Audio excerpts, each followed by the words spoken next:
Hey everyone, welcome. My name is Marilyn Shannon, and this is the Breaking Free Show. And I am so happy to have you join us today. As always, I know we're like a big family, a circle of love, and we are learning and growing together and doing the breaking free thing. And I was going to say, what do you see as breaking free? Well, how do you use it? So for me, breaking free is all about, the self-empowerment. It's having the power, my power to do what I want with it.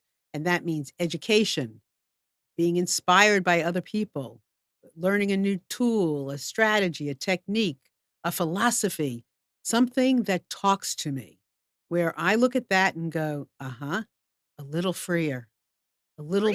a little more time to fly in. Amnon's a character. Amnon is our producer, and he has a sense of humor. So what was that? Really? Oh, thank you. A little joke here and there. Anyway, that's what it is. And today you're going to have some fun with it. And you're going to just, break free a little bit more and then a little bit more and take another freedom step towards wherever you want to go. And sometimes those freedom steps take us forward. Sometimes those freedom steps even take us a little back. But going back sometimes is just okay because that's just regrouping and saying, okay, let me assess, let me be the fly on my own wall and see where I need to go next. Let me look at the playing field. It's changed. Let me regroup. So it's fun and freedom. Gotta where do you go get freedom from? Well, you gotta get free from something. Free yourself up from some experience. Sometimes it's a person, sometimes it's something stuck, something it's a job, it's a philosophy, it's a way you've been looking at something, and then you come to my show, our show here, and you say, "Uh-huh, if they can do it, I can do it. If she can do it, I can feel that way." And that's exactly what we're here for. So, Amnon, good morning. Good afternoon. Oh, yes, that's right. How are you? I'm fine. Yeah, you good? A little anxious. About? The weather, I mean, yesterday during my show, the power went out twice. And even though I don't care much about power going down because we have Right, ways to deal with it, right. both UVerse and Spectrum went down At the when the same power time, went down. So it was, it's I mean, it messy. was I mean, but it's a Okay. technical show. So it So was, people understand. yeah, Well, people understand the internet. So, where we broadcast live and we're on the internet and things happen and we just go with it. So what can you do, right? yeah, All things right. happen is Things a good happen. way to And we've say. had some snow here and it's been a little early to have some snow and some crunchy ice. So anyway, all right, let's get on with our show. So good to have you here. Thank you so much. Oh, good to be here. Thank you. Okay. So remember, anytime during our show, you are more than welcome to call in and you can use our phone 919-518-9773. You'll come right into our studio. And then you also can connect with us on Skype, and that is computers, that's plural. Then the number 2K voice, you will come in on Skype voice, no picture. And we have a chat. So if you want to come in there and comment and ask questions and send us some information, you can do that as well. If you look underneath the video where you are watching the show right now, you will see a place to put your name, nickname, whatever you like, and it will open up the chat window for you and you can enjoy the show by communicating. So let me introduce my guest to you. Justine is here, and we're going to be talking about all kinds of things. And we're particularly going to be talking about our word and. Sometimes we just don't realize some of these things, like, and we take things like that for granted. So we're going to get into that. So before we get on, I want Justine to tell you who she is and what she does. So welcome to our show. Thank you. Thank you for having me. I'm so It, excited. it's a pleasure. So tell everybody who you are. I'm Justine Froelker, and I am an author, speaker, and certified Dare to Lead facilitator. And so what that basically means is I have been in traditional mental health for over 19 years. I'm a licensed professional counselor by trade.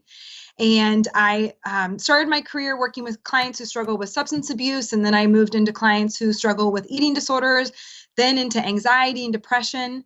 And then my husband and I went through an infertility journey. And after I did some of my own work, I started really working in grief and loss. And I've been trained by Dr. Brene Brown and her team for the last 5 years. So I'm a certified Daring Way facilitator and a certified Dare to Lead facilitator, which means I am basically one of Brene Brown's like foot soldiers here on the ground. So I teach her curriculum and love to teach this work of what it is to practice our self-love and the action of self-care, of rewriting our stories into our enoughness, of turning the hard parts of our stories into the big parts of our stories. And so I do that through running workshops and online programs and speaking engagements, and writing books. And TED Talks. And TED Talks. And TED Talks. I have TED Talks. So just for our audience's sake, because many of them I'm sure are familiar with Brene Brown and many of them may not be. So why don't you just give a little overview of who Brene Brown is? Of course. So Dr. Brene Brown, and that's Brene. So a lot of people don't know how to spell her name, but so Dr. Brene Brown is a shame and vulnerability researcher down at the University of Houston, Texas. She has been gathering data for over 16 years. We're in the hundreds of thousands of pieces of data that she has, that she focuses on vulnerability, shame, courage practices. And she has written 5 books at this point. And I mean, I think at one point when Rising Strong came out, which that was the third to last book, she had 3 books in the top 10 of the New York Times bestselling list for like over 6 months. I mean, it's insane. So her latest book is called Dare to Lead, basically where she is packaging this work into the leadership realm of our world. And so if you're not familiar with her work, I always tell people start with her TED Talks, obviously. Her most famous TED Talk, so famous that it's the 4th most viewed TED Talk of all time, is called The Power of Vulnerability. My favorite of her TED Talk, though, is actually called Listening to Shame. If you've never read any of her work and you have a lot of things going on in your life, I recommend you start with her book, The Gifts of Imperfection, just because it's almost like a quick guidebook, and she gives you ideas of like where to start. But my personal favorite book is Rising Strong and Now Quickly Becoming Dare to Lead. So, and from my personal experience, she is a phenomenal storyteller. When you listen to her speak, and this is not a commercial for Brene Brown, this is just heart to heart. She doesn't need a commercial. No. She is fabulous. When she speaks, it's so natural that no matter where you are in your journey, in your life, in your journey, you feel good listening because she's not talking at you. She's just sharing from her heart. Yep. And she is not this person who began her career saying, I am going to be on the stage, I'm going to be famous, I'm all of this. That's not who she was. No. That's who she's turned into being someone who is talking to a lot of people. But from my experience watching and listening to her, she's using what she can to share the message of, of how much blame we've experienced, how much shame, our vulnerability, all of those things, vulnerability. So her TED Talks are fabulous. She's a great storyteller. You will be able to connect. So now, yeah, your one of the things that I noticed from some of the work that you're doing is this notion of and you also just launched a book, right? Yeah. And what's the name of your book? So this latest book is called The Complicated Gray, which is what I call the permission of the and. Okay. So my first TED Talk was in October of 2017, and I had been submitting to TED for almost 3 years, and then I booked 2 within a month of each other. So my first one was what I called the permission of the and the permission of the and is this concept that I came up with after we went through a failed infertility journey. And I had to dig my way out of the dark. I had to start practicing what I had been teaching to my clients for the last 12 years. I had to figure out how to make this a gift because I had every reason in the world to be mad and to be angry forever, to be bitter. And I didn't want to be that. I refused to believe that I had been brought through what I had been brought through just to be bitter and a shell of who I once was without the ability to ever go back. Okay, And can you so, hold on one yeah. second? Because that's a very important Mhm. statement, because there's a lot of people, a lot of us, me included, who have an experience. You can either go to bed with the covers up, never come out of your house again, or take a look at that and go, well, that was really awful. Now, did I have that to kill me, or did I have that for another reason? You know, Right. and we're talking about the other reason, Right. because it's Resilience. yeah, because it's when you have those experiences, they're too big not to use them for something good. Too Right. big. So go ahead. Yeah. Absolutely. Like none of us will get out of this life unscathed. None of us. We will all have traumas, losses, and tragedies. And they're all hard. And there's several points to that I could even teach on, but we have that choice to, yes, surrender to the process, because some of these things just cannot be helped, or like we have no choice over what has been done to us or happened to us in some aspects of our lives. I absolutely have choice of how I respond to it. So I can surrender to the process and choose to do the work to see the gifts in everything.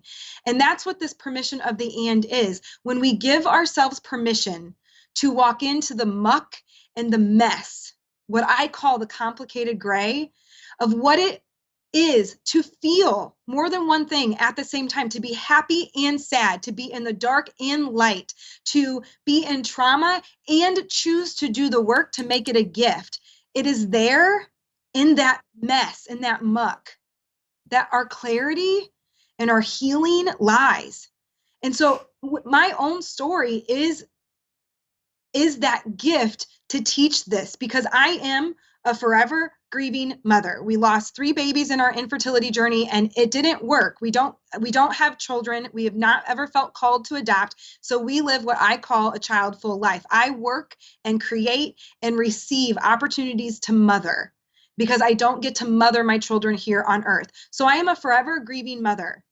And I'm a woman who chooses to do the work to see the gifts in everything and to make this a gift to help others, to serve the world, to make my life better. So I was just a little speechless for a minute, which isn't always the case, but thank you for saying it the way you said it. I mean, I don't think I've heard anybody express it quite like that before. So I do appreciate you giving us and that side. And I will say that this is the paradox of life, is to be in the, that's the paradox, is that you're in the light and the dark at the same time. And love is love and love is painful. So that's the paradox. That's how it is. So so your journey, so what did you do with your and? Whoop. Did she just, was that, Well, oh, hi. there she is. Okay. And do we have a caller at the same time? Okay. So what did you do? You had what? It just quit. I know that was pretty interesting, because it could be the weather, but it doesn't usually happen like that. Usually when somebody goes away, they go away for a little bit of time and then it's like, okay, you just like flashed. So No, I don't know. all of a sudden it was like, Skype is closed. Yeah, man, really, it just happened quick. I don't know. So what I was asking you is, tell us how you did your and. What I found is, like, when we ended our journey and with broken hearts, and infertility is, number one, it's really common. People don't understand how common it is. It is affecting someone that someone is struggling to conceive or has lost a child. And our brains are so wired to be dark or light. You're all the way sad and you've got to be broken forever. And I couldn't receive that. I could not let that be my truth. And so as I started to dig my way out of grief, which I'll be honest, I dug my way out of grief by writing down 5 things on a Post-it note to do every day. And 4 of those things were simply human obligations: eat, sleep, move my body, and drink water. How long? Wait a minute. How long? So that you did that when you decided, when we were done. when you were done. Yeah, Okay, when we I got had it. to Okay. end the journey without the paid for result. without what we dreamed and planned, right? Okay. And so I had to dig my way out of that grief. And so I did. I just started with the basics, and I added coloring, because I've taught self-care to my clients for years, my entire career. And eat, sleep, move your body, and drink water, those are human obligations. Those are not self-care. Those will not fill up your soul. However, if you are in a deep, dark place of grief, or you've never, ever taken care of yourself, or you've never observed someone taking care of themselves, you probably got to start with those human obligations.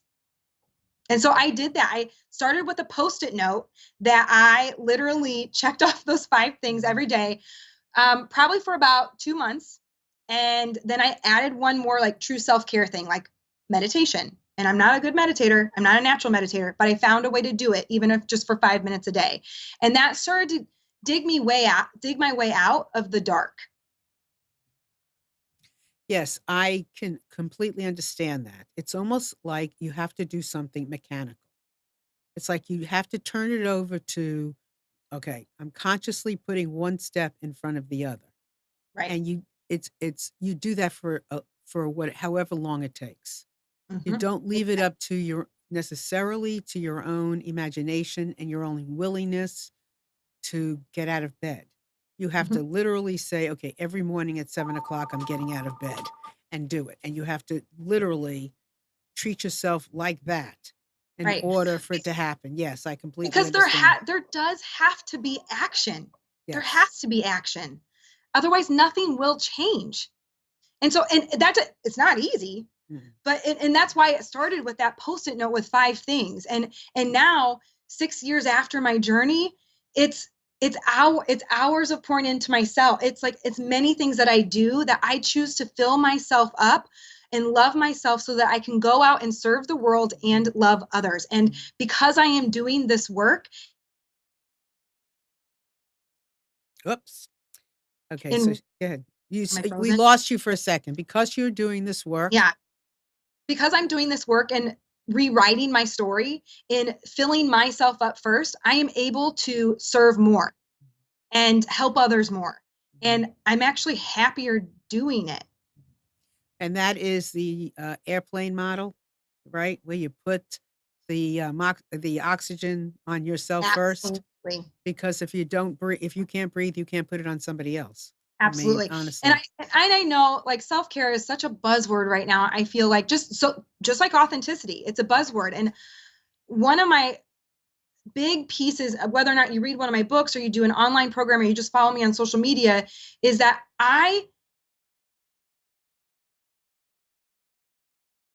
So she's come back because we've had okay, we're having it a little choppy.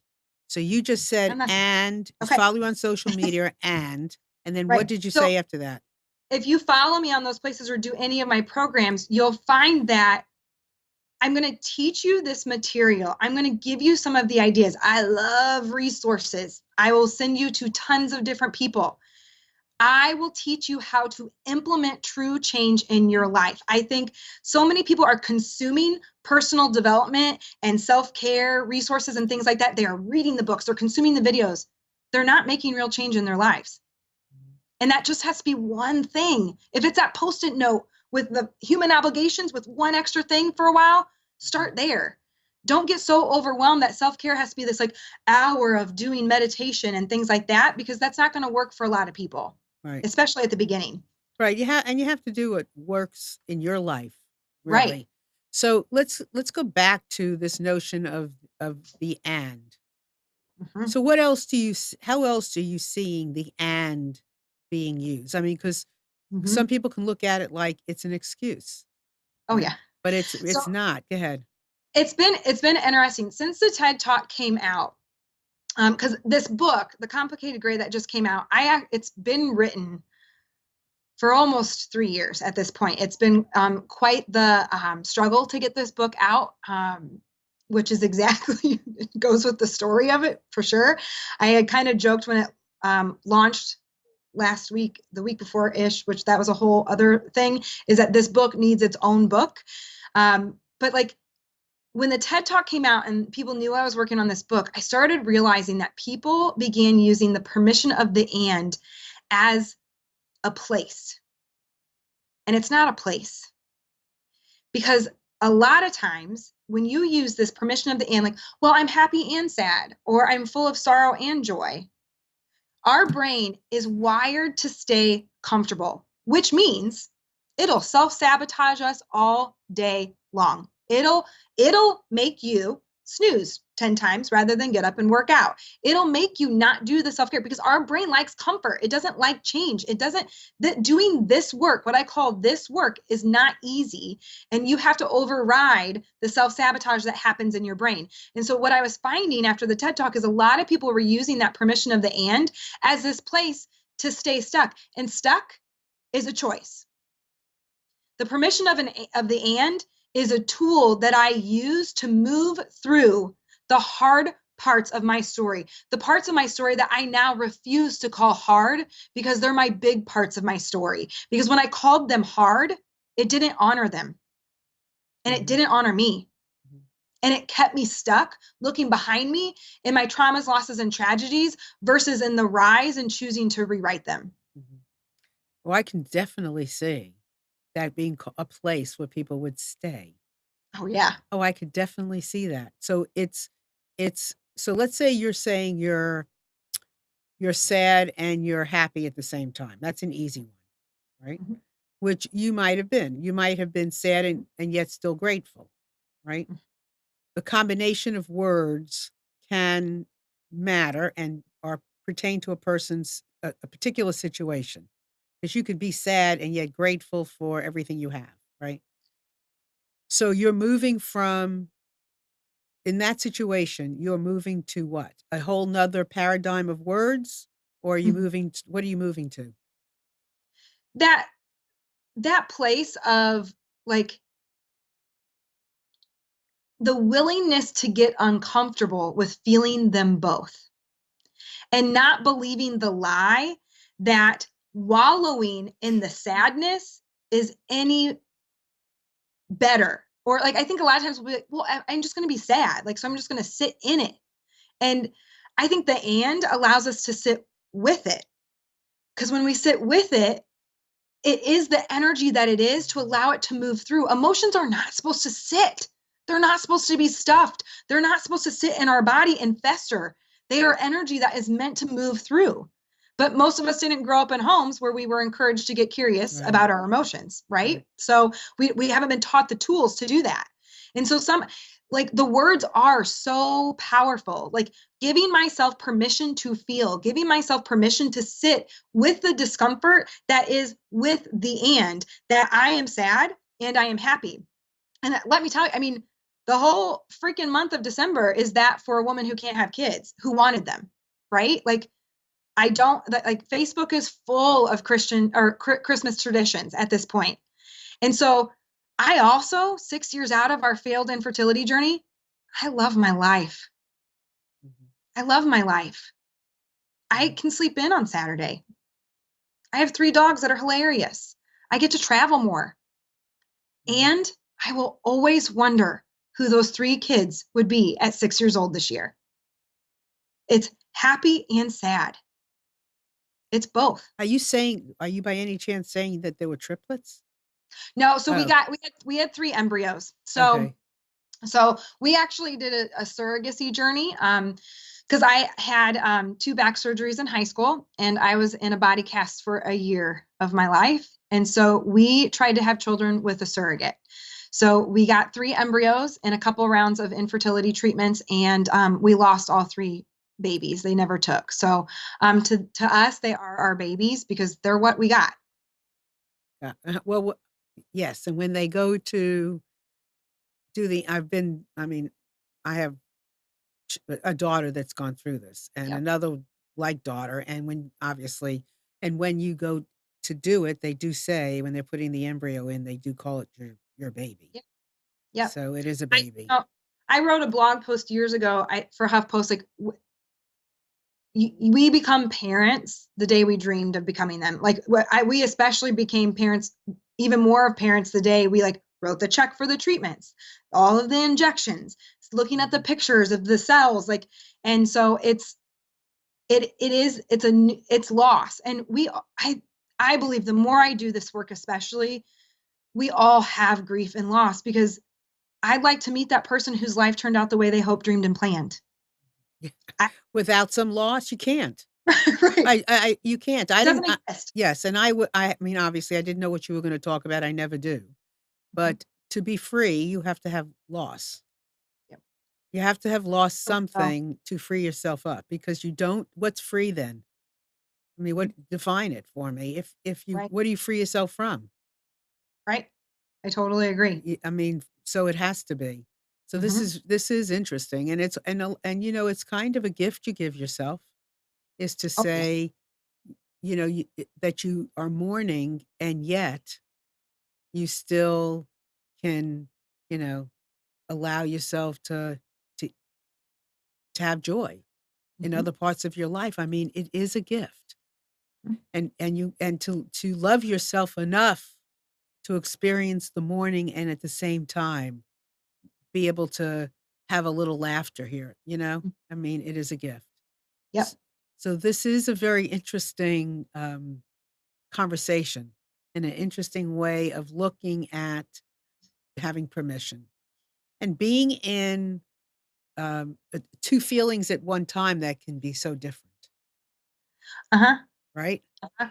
Well, and I think that's why I'm so passionate about teaching and advocating for people to practice self-love and the actions of their self-care. Because if we are not doing that, we don't have the firm foundation to actually feel those feelings, let alone both of them at the same time, right? Oh, Like, yeah, that's a challenge.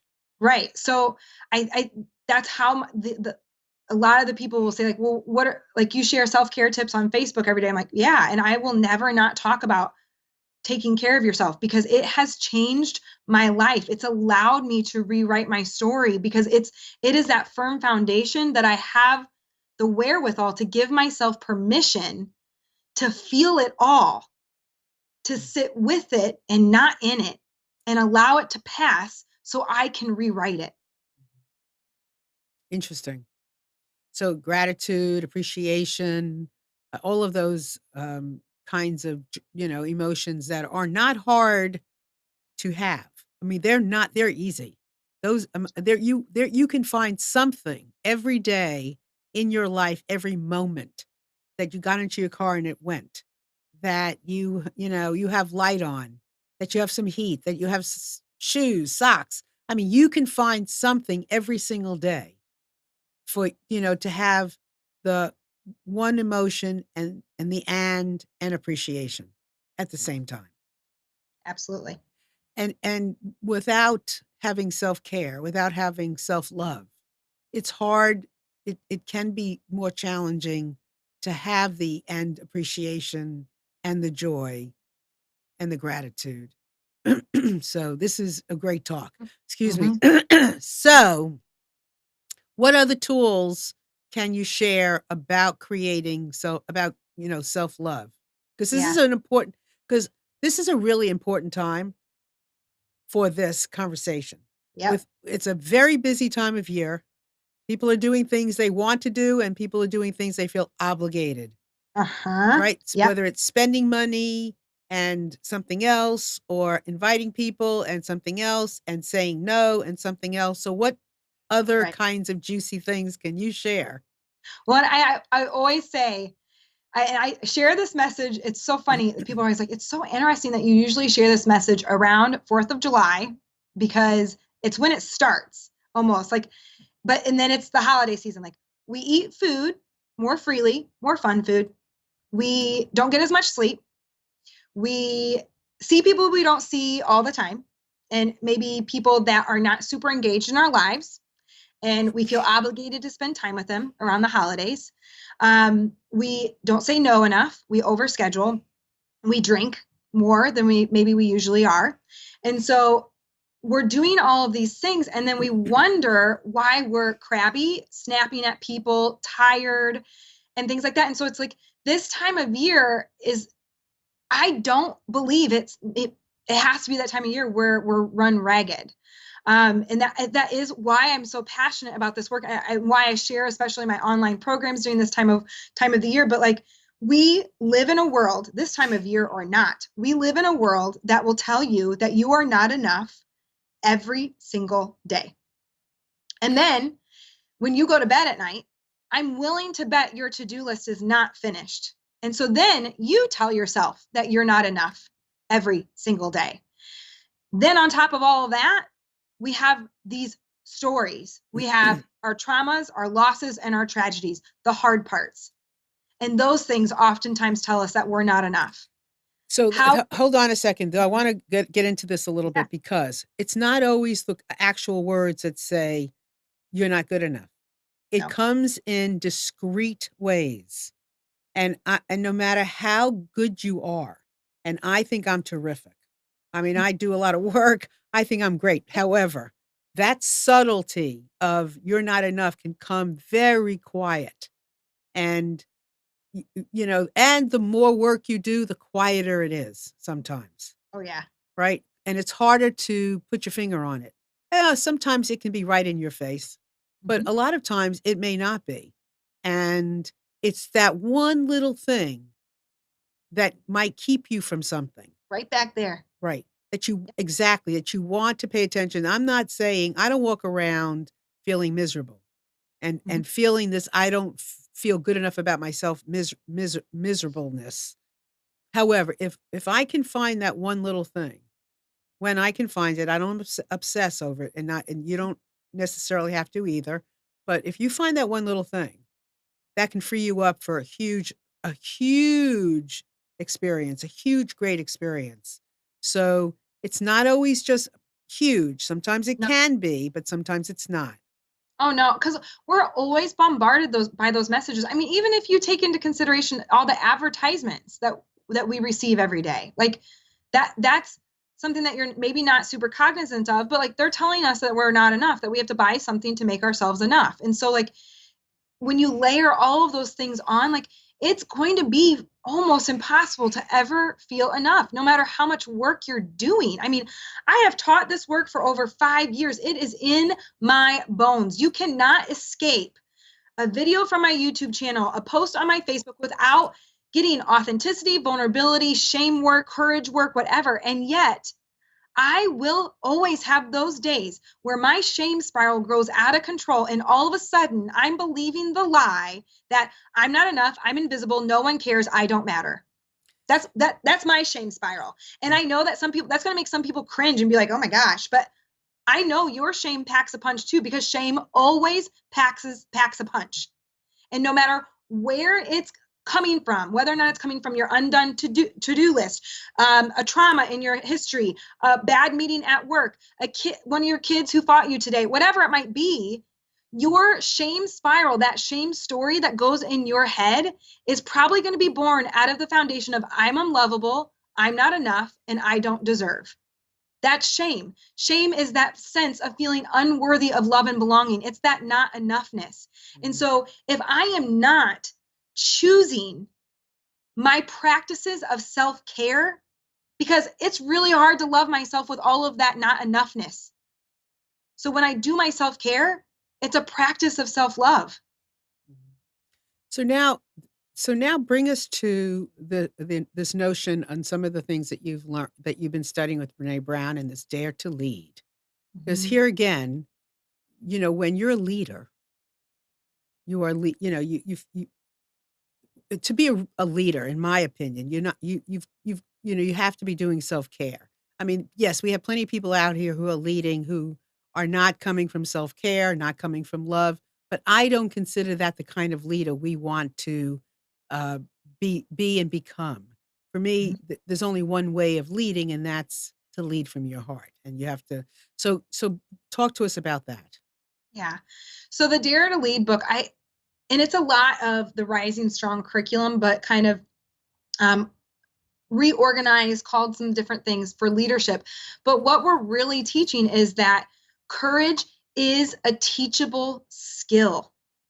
We can teach courage. And if we're not aligned with our values, if we don't know how to rumble with vulnerability, we don't have courage skills in our business and our leadership and our families. And so people don't feel safe to show up. which means they're not going to feel safe to innovate and create. And when we have courage skills, we know how to rumble with vulnerability. We know the values that are leading our lives, family life and business life, all of that stuff. We have the language, the skills to show up as who we are and to rumble through the difficult parts in a wholehearted way. That was a great way to say that. Rumble with vulnerability, because Yeah. it is, I mean, it will put hair on your chest. But seriously, Yeah. you're being vulnerable, you're putting yourself out there, and it takes courage to put Right. yourself out there in a situation you're unfamiliar with, doing work you don't know, talking about stuff, you're learning as you go. Yep. Doing this show, I'm vulnerable every time I come here, and I've been doing this for 7 years. Yep. So, Absolutely. yeah, so rumbling with vulnerability. Yeah. Well, and I do a in-person workshop here in St. Louis once a month where it's kind of an open enrollment group, and I'm going through the curriculum in its entirety. And of course, tomorrow night is rumbling with vulnerability. And whenever I do a call for any of my teams that I work with or things like that, I almost always teach on vulnerability, because most of us get so freaked out by the word and we just don't know what it truly is anymore. And so, like, that number one myth of vulnerability that Brene found in the data, that vulnerability is a weakness. And I do think that myth is beginning to change with all of Brene's work and all of the people in personal development that are working on, courage work and things like that. And at the same time, that still doesn't change the fact that most of us grew up in homes where we were not encouraged to get curious about our emotions. Oftentimes, when you said, "I'm feeling scared," did your parental figure really look back at you and say, "What's going on? Can you tell me more about that?" Versus the family motto of, for us, chin up, dust yourself off, get up, get her done, buck up, keep it in the middle, whatever your family's saying was. And it's simply because they weren't taught it either.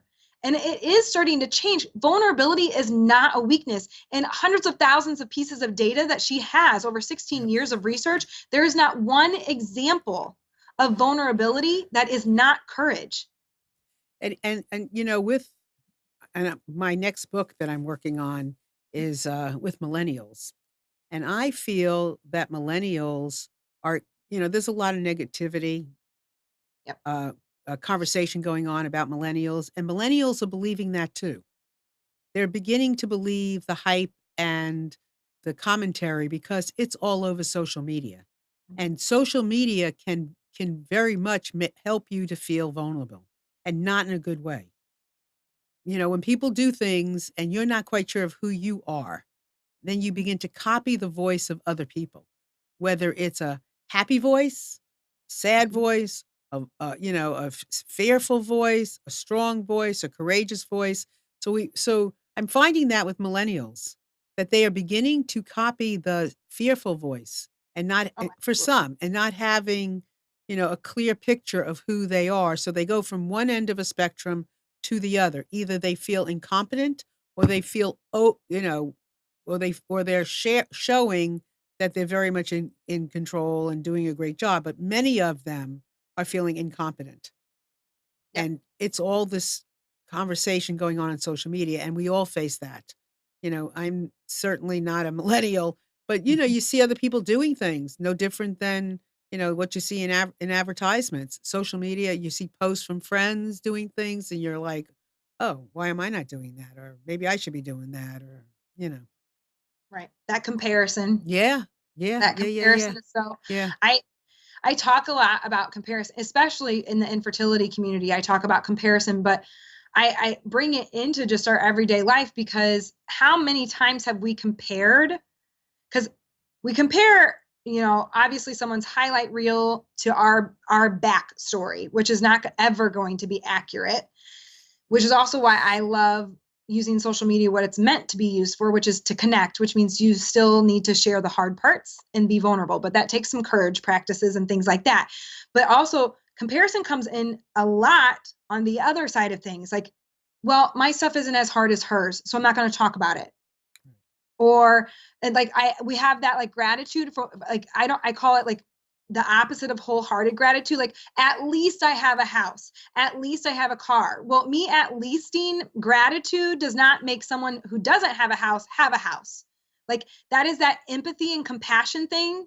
And what we teach in the curriculum is that those are not finite things. Like, when we compare our hard parts of our stories, when we compare our struggles, when we compare our highlights to our backstory, all that is disconnection. And healing will never take place in disconnection. Healing only takes place in connection. And our world needs a lot of healing. Mm-hmm. But in order for us to connect, we must be vulnerable. Absolutely. I couldn't agree more. And here's a question.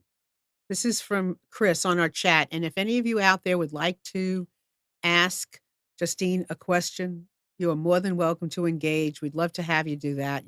This is a personal invitation. So feel free to call in to 919-518-9773, or you can come in on Skype, and that's computers, that's plural, the number 2K voice. And you'll come in on voice, and you can join our chat as well by just putting your name underneath the video, and you can come in there. So here's a question. Once you are doing self-care daily, what is your favorite go-to technique to help people identify the light and positive, the positive light, or light and positive, I think is what she said. Like, my favorite go-to, like, skill that I practice, you think? Or yeah, I think, Chris, we need a little explanation on that. You can call once you are doing self-care daily. What is your favorite go-to technique to help people identify the light? Yeah. Well, I mean, I think, and like I said earlier in the show, like, I am not a natural meditator at all. And I am such a believer in it. And I wrote a post for a HuffPost years ago, 11 ways to calm down. Like, because I think the reason that I have been able to sit my butt down in quiet for at least 5 to 20 minutes, more days than not, is because I had a toolbox to do it. Like, whether or not it's an app or a song, or you watch a candle flame, or you watch the wind through the trees, or you just count your breath. You do like one of the, hundreds of breathing exercises. But like, for me, like, that piece of like visualization, breath, sitting down, not attempting to like clear my brain, because that's not going to happen. It's not how I'm naturally wired, for sure. But I want to be able to listen to my brain in a true present state, to be able to remind myself of what my light is. And then if anybody does look me up on social media, I'm a Christian. So I do find my hope and peace in my faith. And I also believe that no matter if you're Christian or not, you got to find faith in something bigger than you. Like, in the curriculum, we talk about how we're all rooted in something that has love and belonging, whether or not you call that Mother Nature or the vortex or God and Jesus. I don't really care, but like, to believe in something bigger than us. Because this life's too hard to do it by ourselves. Yes. I mean, and we've made it, sometimes we make it way too hard. Totally. Really. And I also would like to add to that. Yes. When I heard you say the word listen, because that's my buzzword, listen to how you're feeling. You will know if you are feeling differently, even slightly. Listen to your actions. Maybe when you were feeling kind of, mournful or feeling terrible, you got out of bed at 9:00. Maybe one day you notice you got out of bed at 7 in the morning. Listen to your actions. Listen to what interests you now. Listen to, what you're doing daily. You will be able to identify the changes. You will be able to identify what's going on that's more positive. Listen to the people around you. Listen to when they compliment you. Listen when they say, Susie, you seem so good, or, thank you so much for doing that. That really was helpful. Listen to everything going on around you. You will see how things are shifting into the light. Mm-hmm. Receive. Absolutely. To live from that place. I said it to my husband the other day. I was like, I will always choose curiosity to stay in this place of wonder and awe. I don't care what people think about it. Like, I don't want to lose this. Like and that is choosing this curiosity. It is not easy and it's scary half the time, but man, to choose curiosity as we move through this life, curiosity about our feelings, about other people, about what's going on in the world, about nature, about all of it. That's listening. That's opening ourselves up to receive what we need, because it's there. What we need is there. What's standing in the way most of the time is us. We're not open to receive it. Well, I would compliment everyone out there who's here today and each and every week listening to this show or listening to podcasts or reading a really good book or, inching your way, as I said early on when we first started our show, taking one freedom step. I don't call them baby steps because I don't believe taking a step in any direction, any action, as we've been talking about, is a baby action. It's huge. I don't care how there's no reason to even, measure it. It's huge. Anytime you take some kind of action, it's a big deal. And so all of you out there, I compliment you for being here and doing the work you're doing and listening a little bit more each and every day, to gain these skills, because I don't care how many times I've heard the word courage or how many times I've listened to the word vulnerability or watched it in my practice with my clients or whatever I'm doing. I don't care. Every time I learn a little bit more, or it feels a little bit stronger to me inside of me, or I feel I have a little bit better handle on it. And what else can you ask for? Yep. Right? And with each and every little bit more, we get a little bit more stronger, a little bit more, closer, a little bit more connected, as Justine is saying. Connection. This is a very important word, connection. That's what it's all about. It's all about connection. Yep. Yep. It's all about, and I have a personal quote that the more united we are, the more independent we will be. Mm. So the more we can connect with each other, the stronger we are with who we are, Right. and in our own right. And the stronger we are in our own right, the more independent we are, the more united we can be. So that is also, it sounds like an opposite, but it is not. One does not go where the other one doesn't live. It goes with, Okay. So what have we missed? What else do you have up your sleeve that you want to share with us that we have not covered yet? What I want and what I know this world needs is more brave people. And when I say brave people, I mean people who go beyond knowing that they want more. They're ready to make a change. They're ready to step out and make a daily change in their life, to live their life a little bit differently. And to get past this lie that it needs to be something huge or whatever else, I think we can start so small, and that makes a huge difference in our lives. But like, our businesses grow, which means our paychecks grow, our relationships deepen, and our satisfaction with who we are grows when we choose the curiosity to get vulnerable, to live wholeheartedly, and to truly show up as who we are, flaws and all. And it doesn't mean that like you have to have this huge network of people, that you have to put everything out on Facebook or things like that, because vulnerability without boundaries is not vulnerability. What is that? What is that? Yeah. So this book, Complicated Gray, is technically my fourth book. My first book is a true memoir. This one is pretty much a memoir also. And so that does not mean that it is every detail of my life, even though I share very transparently on social media, because that is the platform that I have built. That's how I connect with people. It does not mean that it is the intimate details of my life. The people who get the intimate details of my life are a very select few people. In fact, their names fit in a 1-inch box. It's not everybody on my Facebook page, even though I share very vulnerably. So vulnerability without boundaries is not vulnerability. Oftentimes it's oversharing or gaslighting and things like, so it's like bombarding someone and A lot of times we do that because we want to connect with them, but that's not true connection. Vulnerability and trust is kind of like the and. It goes hand in hand. One does not exist without the other. As I'm vulnerable, trust is built up. As trust is built up, I'm more vulnerable. So that's again, that was a great explanation because being vulnerable, there's an intention. There's a feeling, there's an intention, there's an awareness, there's a no. I mean, this is scary, but I'm going to do it anyway. Afraid That's and brave. right. If you overdo this vulnerability, it is not vulnerability, it is ego.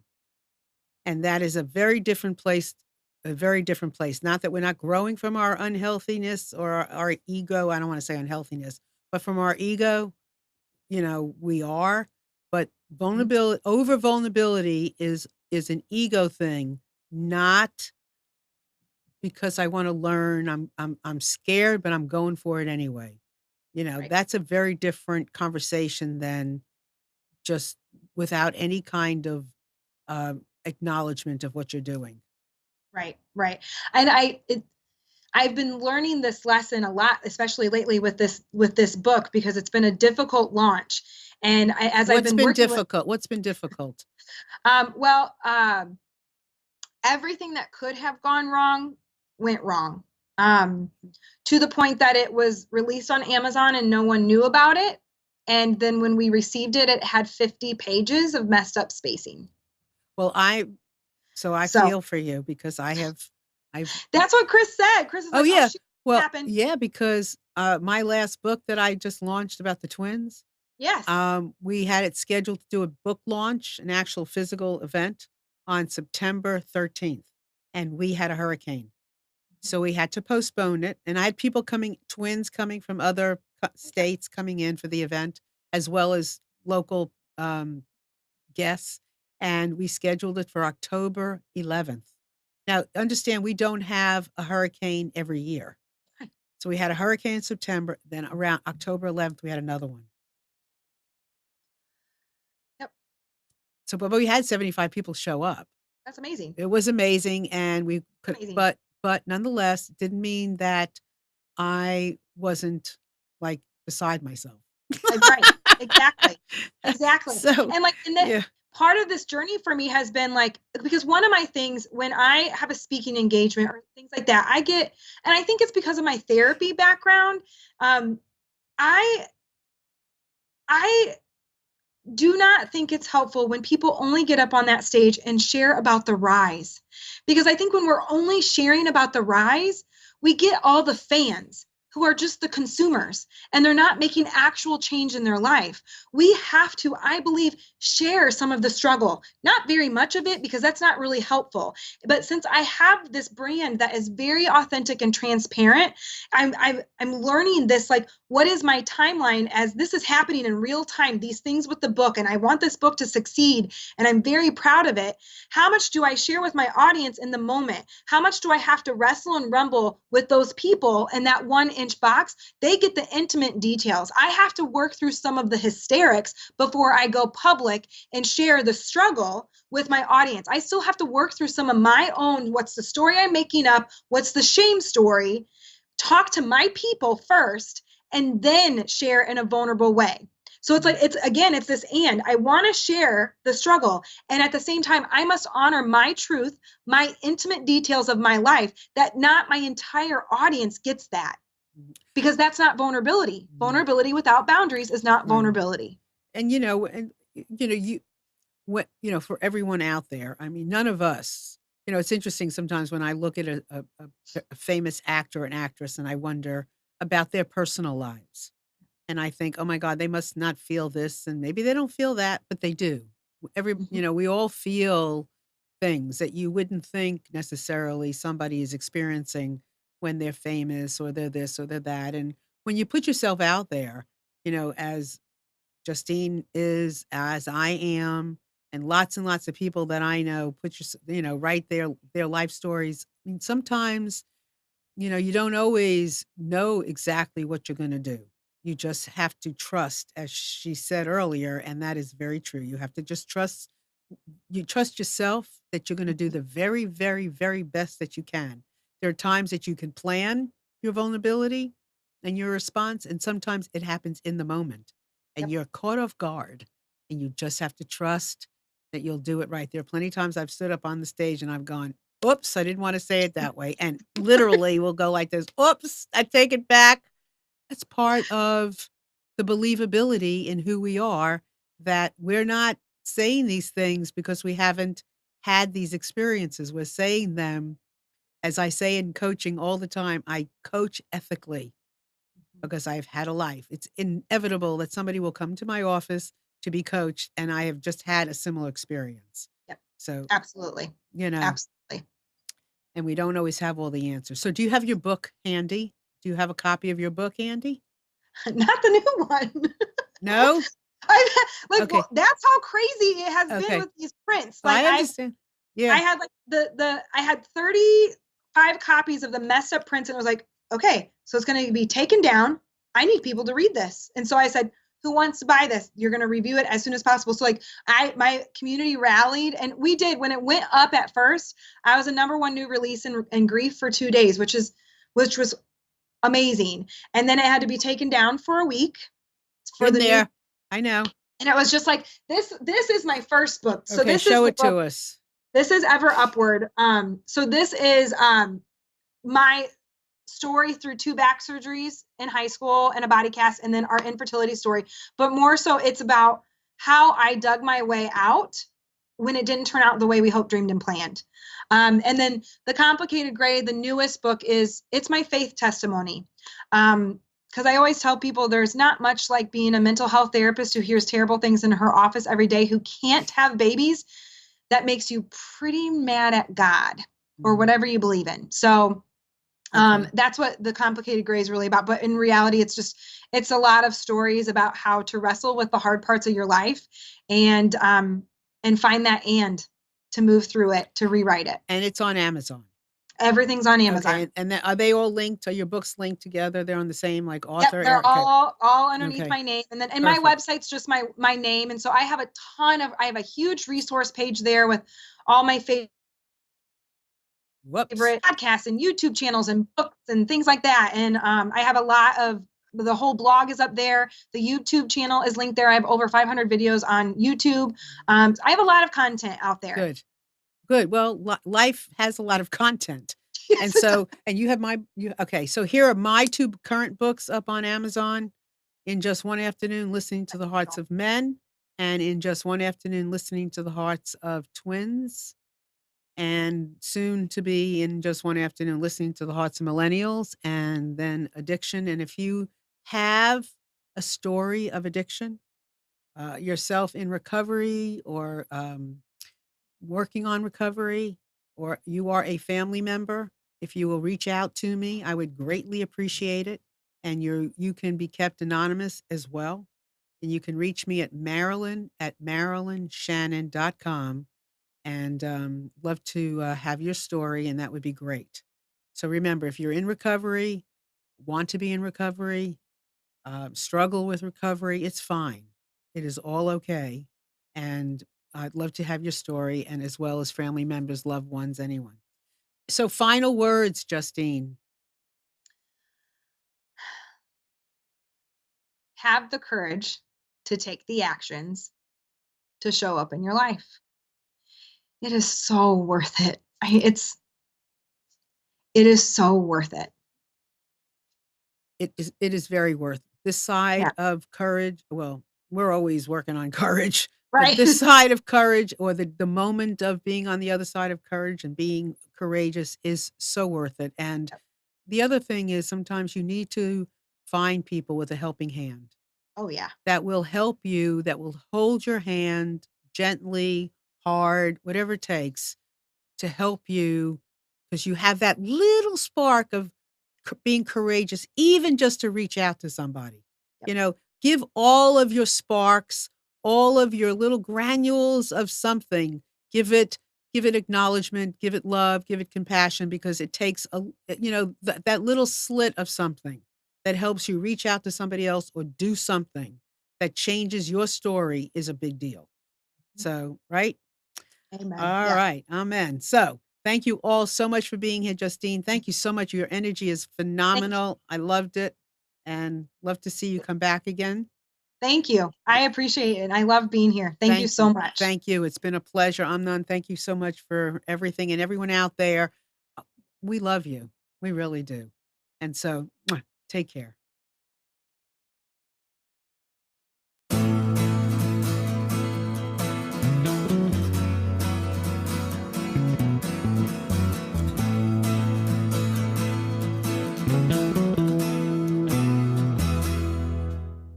You are tuned to the Nissan Communications Network.